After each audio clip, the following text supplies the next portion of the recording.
I discovered my grandpa was the reason behind my childhood trauma, so I ruined his reputation and left him completely alone. Months later, he called me dying and desperate for forgiveness, and I knew exactly what to tell him. While my grandma was dying of cancer, I watched my granddad go through hell. Every night I could hear him crying in the kitchen, while vigorously typing on his laptop looking for any solution to help cure her. Most of the time I would pretend not to hear him because whenever I helped he would get angry. You know the type of anger men get when they're embarrassed. But other times, it was unbearable. I couldn't even stop myself from going down and at least making him a cup of tea or something. For context, I've lived with my grandparents ever since I turned 14. Not because my parents were crazy abusive or anything, they just never really got me, I guess. But my grandparents? They were like the couple from the movie Up. Every night when my grandma wasn't home, my grandpa was the type of man to flip through the scrapbook he made for her on Valentine's Day during high school. Honestly, they're the only reason I believe in true love. So one day, as I watched my grandma's hand wither away for the last time while her heart stopped beating, I also had to watch a greater tragedy. My granddad's heartbreak. It got so bad that he even started having a heart attack. That's when things got real. He ended up being in hospital for weeks due to dozens of health complications the nurses uncovered. I still remember being beside him while the anesthesia wore off. At first, he would speak gibberish about how much he loved my grandma, or how much he appreciates life. But once, after a particularly high dosage, his tone shifted. "I miss the things we used to do together," he said, with a faraway look in his eye. "Grandpa, we can do them," I'd always say, trying to reassure him. Usually that was enough to soothe him, but this time was different. "You're too young for that stuff, honey. Let's keep you out of jail."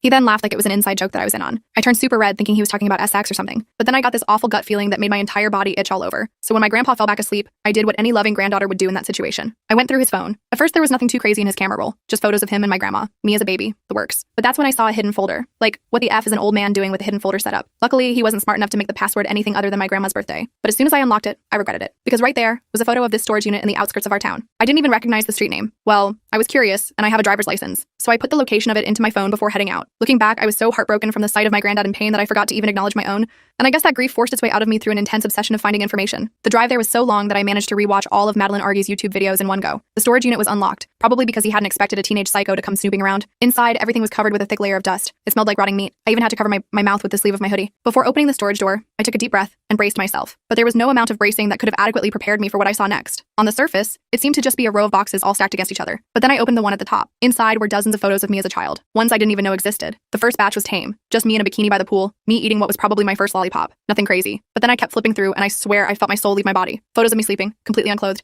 Photos of me in my cot while men I didn't recognize stood over me touching their, well, bile rose in my throat. My breathing was so shallow I swear it felt like I had just run a marathon or something. I don't even know why I kept looking, but I did. And by the time I had gotten to the third box, I was looking at photos of me crying and locked in a dark room. And not just a basement or anything, no. The walls were lined with toys. By this point, tears were streaming down my face and I was rocking back and forth on the floor. All the photos were all taken from before I had turned 3, which I guess explained why I didn't remember any of it. But I always thought I had a normal childhood. My family practically prided themselves on being the white picket fence dream. I tried to convince myself it wasn't me, that this unit didn't belong to my granddad. But that was practically impossible because on the back of all the photographs was my name alongside dates and my age, all of which lined up. As I sat down and stared at the ceiling, I thought about it. All the creepy jokes my dad made, all the money we had that couldn't have come from my parents' jobs, why I don't have any memory of life before turning 10. I grabbed a few photos and stuffed them in my pocket. I needed evidence. My hands were shaking so bad I dropped half of them. I didn't know what to do next. Call the police? Tell someone? My brain was totally fried. I ended up just sitting in my car for like an hour staring at nothing. The drive home was a blur. I don't even remember turning on the radio or stopping at lights. I just remember pulling into our driveway and feeling like I was going to throw up again. My granddad was still in the hospital, so I had the house to myself. I went straight to my room and hid the photos under my mattress. That night I couldn't sleep at all. I kept thinking about those men in the photos. Were they friends of my granddad? My dad? Both? I felt so gross and violated. Every time I closed my eyes, I saw those pictures. I ended up taking 3 showers before morning. The hospital called around 8 a.m. My granddad was being discharged tomorrow. I had to pick him up. I almost said no, but then realized that would seem suspicious. I needed to act normal while I figured out what to do. I spent the whole day cleaning the house trying to keep busy. I scrubbed the kitchen floor until my knees hurt. I organized my closet 3 times. Anything to stop thinking about what I'd found. But my mind kept going back to it. Why would my granddad keep those photos? What else didn't I know? That night I had nightmares about being trapped in a dark room with toys on the walls. I woke up screaming at 3 a.m. drenched in sweat. I grabbed my laptop and started researching childhood trauma and memory repression. Apparently it's common for kids to block out traumatic memories,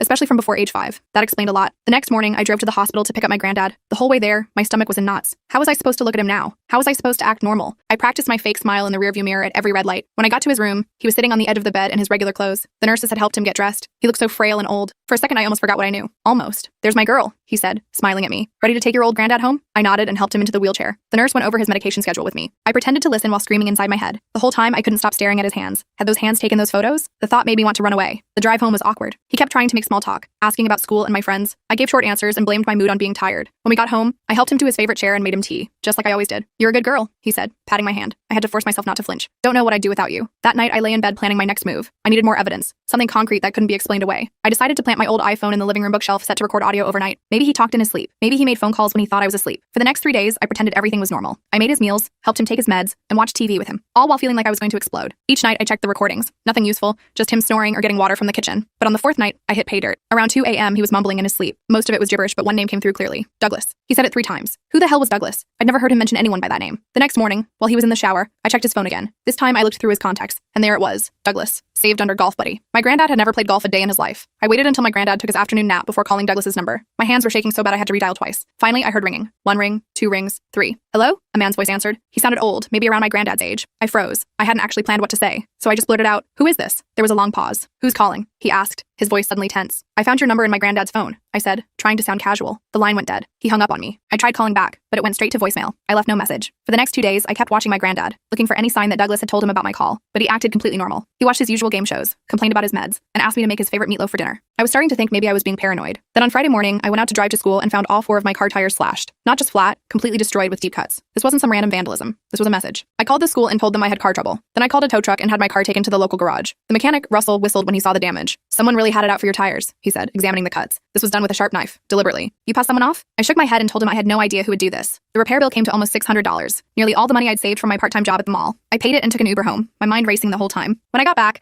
my granddad was sitting in the kitchen eating toast. He looked up when I came in. "Car trouble?" he asked innocently. Too innocently. "Yeah," I said, watching his face carefully. "Someone slashed my tires last night." He frowned and shook his head. "What is wrong with people these days? You file a police report?" I told him no. I just got them fixed. He nodded and went back to his toast. But I swear I saw the tiniest smile at the corner of his mouth. He knew. Somehow, he knew I was digging. That weekend, I decided to try a different angle. I remembered my mom once mentioning that I had a lot of ear infections as a baby. Maybe there would be something in my medical records that didn't add up. I drove to my childhood pediatrician's office doctor, Marilyn's practice. The receptionist, an older woman named Victoria, greeted me with a smile. I told her I needed copies of my medical records for college health forms. She seemed suspicious at first, but eventually agreed to help me. "Let me see what we have," she said, typing on her computer. "Name and date of birth?" I gave her the information and waited while she searched the database. Her forehead wrinkled as she stared at the screen. "That's odd," she muttered. "We have your records from age 3 onward, but nothing before that. Usually we have birth records, vaccination schedules, all that stuff." My heart started racing. "Is that normal? For records to be missing?" Victoria shrugged. "Not normal, but not impossible. Records get lost in transfers sometimes. Your parents might have taken you to a different doctor when you were very young." I thanked her and left with the partial records. Another piece of the puzzle. Why were there no medical records from before I was 3? The same age as in those horrible photos. When I got home, my granddad was watching TV in the living room. I decided to take a risk. I needed to see his reaction. "Hey, Granddad," I said casually. I was doing some spring cleaning in the garage and found a box of old photos.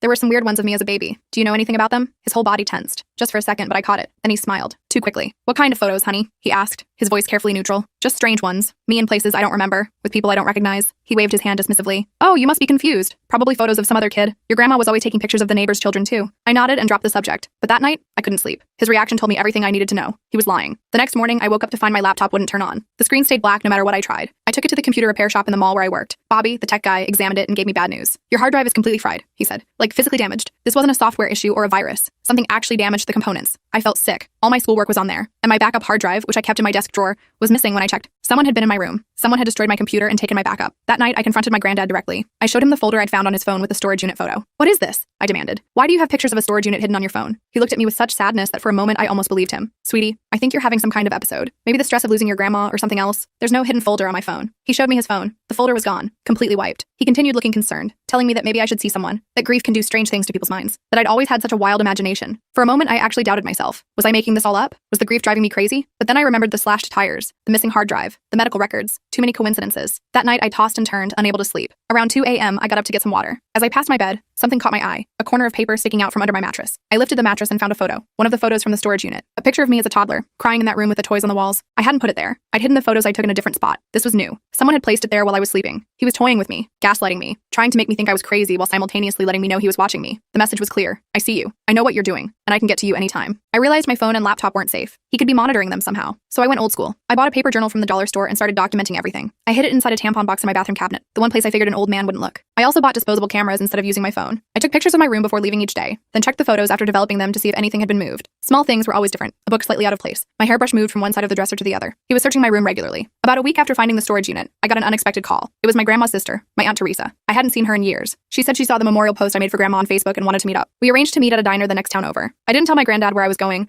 just that I was meeting a friend for lunch. Aunt Teresa was already there when I arrived, sitting in a booth by the window. She looked a lot like my grandma, just thinner and with shorter hair. "You've grown so much," she said, hugging me. "Last time I saw you, you were just a little thing." We ordered coffee and made small talk for a while. Then she leaned forward, her face serious. "I need to ask you something," she said quietly. "How are things with your granddad? And your parents?" Something in her tone made me pause. "Fine, I guess. Why?" She sighed and stirred her coffee. "Your grandma and I didn't speak for almost 20 years. Did you know that?" I shook my head. No one had ever mentioned any family drama. "I cut contact with all of them back when you were very little," she continued. "There was something I saw at a family barbecue. Your dad took you off somewhere. You were crying. When you came back, you were just silent, different. I told your grandma what I saw, but she didn't believe me. Said I was making trouble. My heart was pounding so hard I could barely hear over it. What did you see exactly?" She shook her head. "I don't know for sure, but it wasn't right. The way they passed you around among their friends, it the way they'd take you to another room when you got fussy. I tried to report it, but no one believed me. I was the troublemaker of the family, you see, the one with mental problems. I felt like I couldn't breathe. I found something, I whispered. Photos, in a storage unit. Her face went pale. Oh God. I told her everything. The storage unit, the photos, the slashed tires, the mind games. She listened without interrupting, tears streaming down her face. I knew it, she kept saying. I knew something was wrong. She offered to help me, said I could stay with her if I needed to get away. I was tempted, but I wasn't done yet. I needed more evidence, something concrete that couldn't be denied or explained away. The next day, Aunt Teresa and I went back to the storage unit together. But when we got there, my heart sank. The unit was empty, completely cleaned out. Not a single box remained, just bare concrete floor and walls. He must have found out I discovered it, I said, my voice echoing in the empty space. He cleared everything out. We looked around carefully, and I noticed something in the corner, a single photograph lying on the floor. I picked it up. It was a picture of me and Aunt Teresa at the diner yesterday, our faces clearly visible through the window. I showed it to Aunt Teresa, who gasped. Someone was watching us, she whispered. They must have followed us from the diner and left this as a warning. Aunt Teresa wanted to go to the police right away, but I refused. What evidence did we have? One photo of us at a diner? My granddad had already cleaned out the storage unit, deleted the folder from his phone. He'd been careful to cover his tracks, and I had a feeling that if we went to the police, things would get much worse before they got better. Instead, I decided to keep digging. I started visiting my granddad's friends, all under false pretenses. I'd say I was collecting stories about my grandma for a memorial book, or helping granddad organize his address book. Old people love to talk, and they rarely suspect a teenage girl of investigating them. I met Eugene, my granddad's neighbor, who always brought over homemade bread. Donald, who played cards with granddad on Thursdays.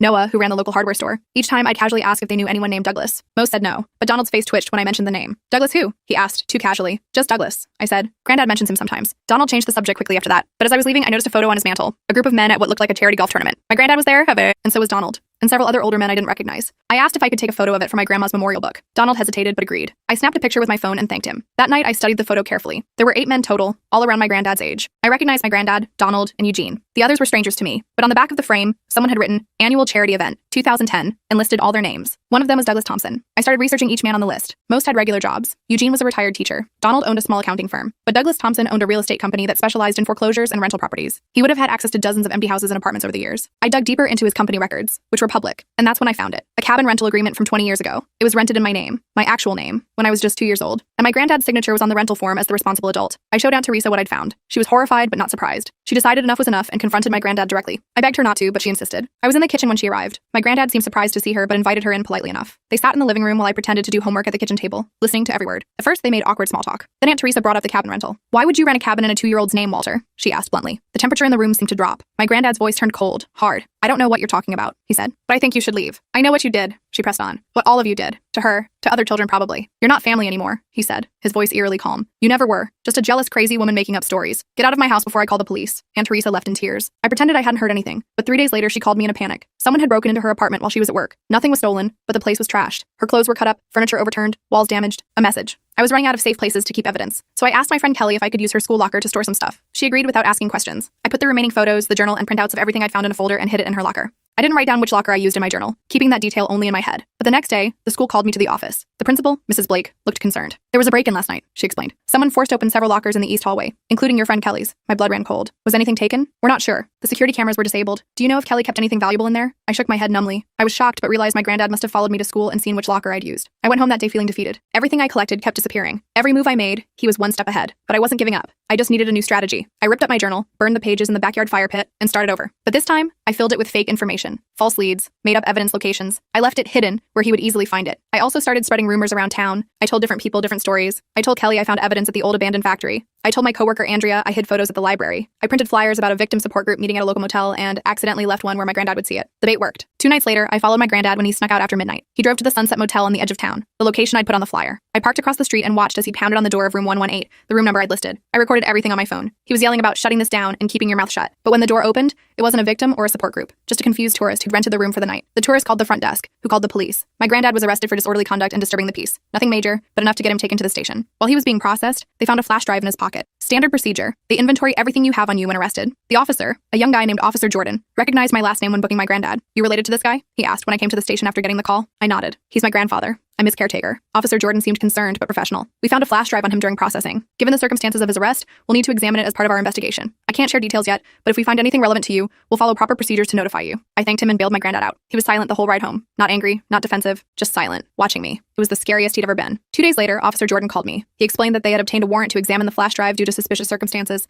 They found disturbing content that might be relevant to me, and he asked me to come to the station to discuss it formally. When I arrived, he explained that they had found numerous inappropriate images of children, including what appeared to be me as a young child. He asked if I I would be willing to make a statement, explaining that they would need to follow proper protocols for this type of investigation. I agreed, and spent hours giving a detailed statement about everything I discovered. Officer Jordan assured me they would handle the investigation carefully and professionally, explaining each step of the process. I didn't go to the police station to file a report. I didn't need to. I had a better idea. I made copies of everything. Then I sent it all to everyone who had ever loved my grandma. Old neighbors, church friends, family members, everyone. I included a simple note. This is what he did while you weren't looking. Within days, my granddad's life fell apart. His friends stopped coming by. The church asked him not to attend services anymore. Family members blocked his calls. He was completely ostracized. The men from the photo started disappearing from town too. Douglas Thompson suddenly retired and moved to Florida. Eugene sold his house practically overnight. Donald's wife left him after 40 years of marriage. One of them, a man named Kevin Walsh, got struck up outside a bar by some random guy who called him a sick pervert. I never found out how that guy knew. Word travels fast in small towns. My granddad never confronted me about any of it. He knew it was me, of course. But what could he say? The evidence spoke for itself. He just withdrew more and more each day, barely leaving his room. I moved in with Aunt Teresa permanently. We sold the house, using the money to pay for therapy for me. Real therapy, with a specialist in childhood trauma. It's been hard, but I'm working through it. Last week, I visited my grandma's grave for the first time since she died. I left flowers, told her I missed her, and I left one final thing there. A photo of myself, smiling, holding the scrapbook my granddad had made for her all those years ago. On the last page, I taped a note that read, "I don't forgive you, but I won." I took the photo I'd left at my grandma's grave and tucked it into my jacket pocket. The wind was picking up, and dark clouds rolled in from the east. Perfect weather for what I was feeling inside. I drove back to Aunt Teresa's place in silence, not even bothering with the radio. When I got there, Aunt Teresa was sitting at the kitchen table with a strange look on her face. She had her phone in her hand and kept tapping it nervously against the table. "What's wrong?" I asked, dropping my keys on the counter. She looked up at me with wide eyes. "Your granddad called. He wants to see you." My stomach dropped to my feet. I hadn't spoken to him in weeks, not since everything blew up. "What did you tell him?" "I said I'd ask you, but it was your decision." She reached across the table and squeezed my hand. "You don't have to go if you don't want to." I paced around the kitchen for a while thinking it over. Part of me wanted to tell him to go to hell, but another part needed closure, needed to look him in the eye one last time. "I'll go," I finally said, "but not alone." Aunt Teresa nodded. "I'll come with you." We arranged to meet him at a coffee shop downtown the next day. Neutral territory with plenty of witnesses around. I barely slept that night, going over and over what I might say to him. By morning, I had dark circles under my eyes and a knot in my stomach the size of a baseball. The coffee shop was busy when we arrived. I spotted my granddad immediately, hunched over in a corner booth. He looked terrible, like he'd aged 10 years in a few weeks. His clothes hung loose on his frame, and his eyes were sunken. I slid into the booth across from him while Aunt Teresa stood nearby, pretending to look at the menu board but keeping an eye on us. My granddad looked up, and for a second I saw something like relief in his eyes. "You came," he said simply. I nodded but didn't speak. "Let him do the talking." "I'm dying," he said without preamble. "Cancer. Same as your grandma. Doctor says I've got a few months at most." I felt nothing. Not satisfaction, not pity, not even surprise, just nothing. "Is that supposed to make me feel sorry for you?" He shook his head slowly. "Number, I just wanted you to know, and I wanted to give you this." He slid a small key across the table. "Safety deposit box at First National. Everything's in there. Names, dates, recordings, all of it." I stared at the key without touching it. "Why would you keep evidence against yourself?" "Insurance," he said with a bitter smile. "To keep the others in line. We all had dirt on each other. That's how it worked." My skin crawled. I finally picked up the key with 2 fingers, like it might burn me. "Why give this to me now?" He looked down at his coffee cup. "Because I'm the last one. Douglas overdosed last week. Didn't you hear? They're saying it was accidental, but..." He trailed off with a shrug. I hadn't heard. "I've been trying to avoid anything related to those men. They're all gone now," he continued. "Dead, moved away, or locked up in nursing homes with dementia. I'm the last one who remembers everything, and soon I'll be gone too." "You think that makes it better?" I asked, my voice rising. "You think I care if you're sorry now?" He looked me straight in the eye for the first time. "I'm not sorry. Not the way you want me to be. I'm too old to change who I am, but I am sorry about what it did to you. Finding out, I mean." I felt sick. I stood up so fast I knocked over my untouched coffee. "You're sorry I found out? Not sorry you did it? Go to hell." I started to leave, but he grabbed my wrist. "Not hard, just enough to make me stop. There's money too," he said quickly. "In the box. Enough to pay for college, therapy, whatever you need. Take it. It's the least I owe you." I yanked my arm away. "I don't want your money. It's not just my money," he said. "It's theirs too. All of them. We all put in. Think of it as reparations." I looked at him with disgust. "You think you can buy forgiveness?" He shook his head. "Number, but I can give you a future. That's all." I walked out without another word,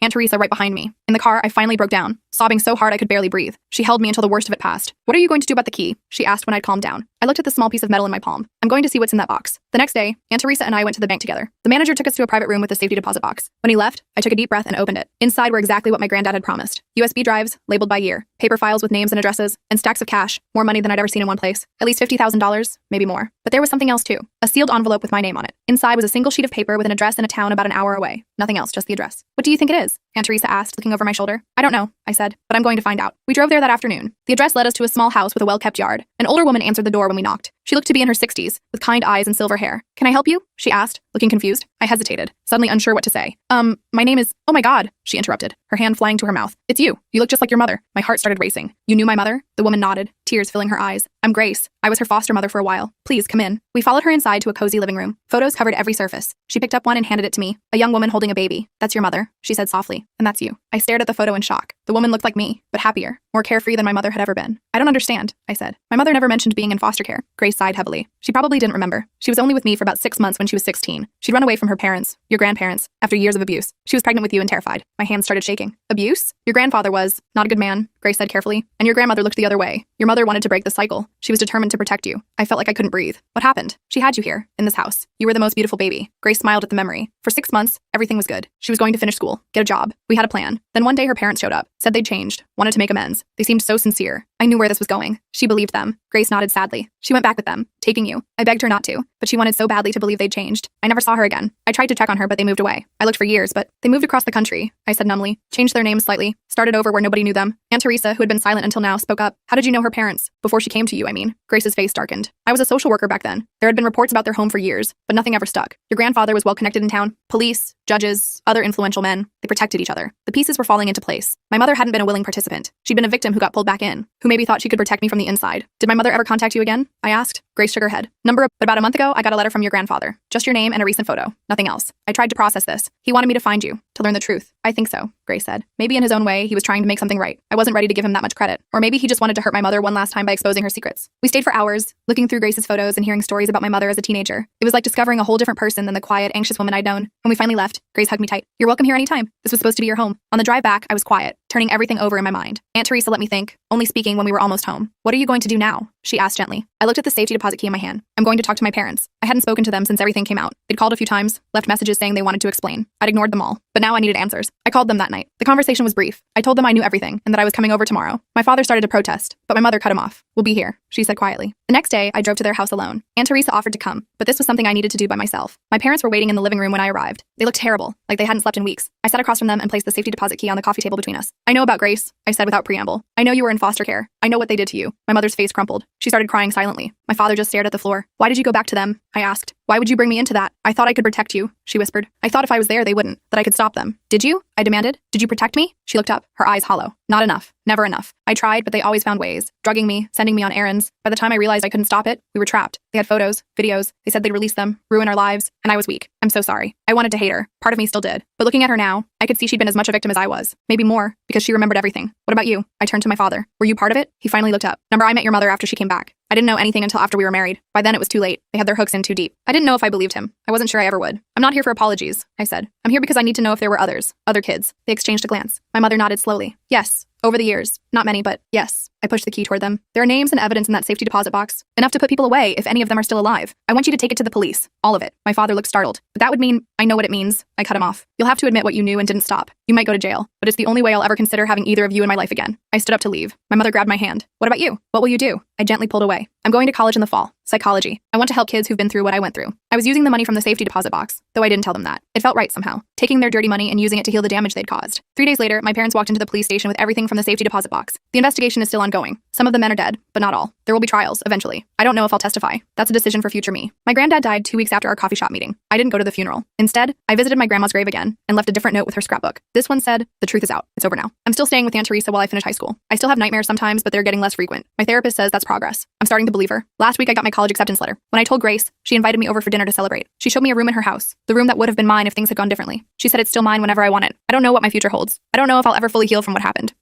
But for the first time in my life, I'm making my own choices, writing my own story, and that feels like winning.